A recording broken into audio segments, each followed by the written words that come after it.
तो दोस्तों 9:10 हो रहा है, आप देख सकते हैं मेरी वॉच में। और इस वक्त किट्टू देखिए यहाँ पे बैठा हुआ है मेरे पास, और अभी इसका सफाई अभियान चल रहा था। और मैं इसको बोल रहा हूँ दोस्तों, उतर जाओ नीचे, तो ये उतर नहीं रहा है कि मेरी बात नहीं मानता है। आप लोग भी बोलिए इसको कमेंट करके कि ये बात क्यों नहीं सुनता मेरी। आजकल बहुत शैतान हो गया है दोस्तों ये। किट्टू आ जाओ बेटू। देखिए नहीं सुन रहा है। ये देखिए आप मेरा ट्राउजर पे देखिए, इसने अभी बहुत सारी सफाई करी है, ये सब इसने अपना गंदा किया है। तो चलिए ठीक है, आप गंदा करो, लेकिन अभी बात तो सुन लो। मैं इनको यही बोल रहा हूँ दोस्तों कि अब आप नीचे उतर जाओ, मैं थोड़ा बाहर जाना है मेरे को काम से। तो ये बात नहीं सुन रहे दोस्तों, आप लोग बोलिए इनको। चलो आ जाओ नीचे, आ जाओ, आ जाओ। देखिए कैसे गुस्सा दिखा रहा है। आ जाओ, आ रहे हो? नीचे चलो, चलो नीचे जल्दी से चलो, मेरे को जाना है नीचे। चलो देखो टाइम बहुत ज़्यादा हो रहा है, जल्दी चलो। टाइम हो रहा है बेटू, चलो जल्दी नीचे चलो, मेरे को जाना है। जाना है ना? देख लीजिए बात दोस्तों, ये बात नहीं सुन रहा है और मेरा हाथ दबा दबा के हटा रहा है। चलो चलो चलो चलो नीचे चलो, हाथ दे दो अपना। ये देखिए कैसे हटा रहा है मेरे को। क्या कहना चाह रहे हो तुम? आज जा छोड़ोगे नहीं क्या हमको? छोड़ोगे नहीं?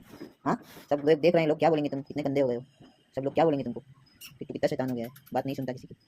आ जाओ जल्दी से, आ जाओ, बात नहीं मान रहे हो? हाँ आ जाओ जल्दी आ जाओ। देखिए कितना गुस्सा दिखा रहा है और सुन नहीं रहा है। आज आज जल्दी बेटी।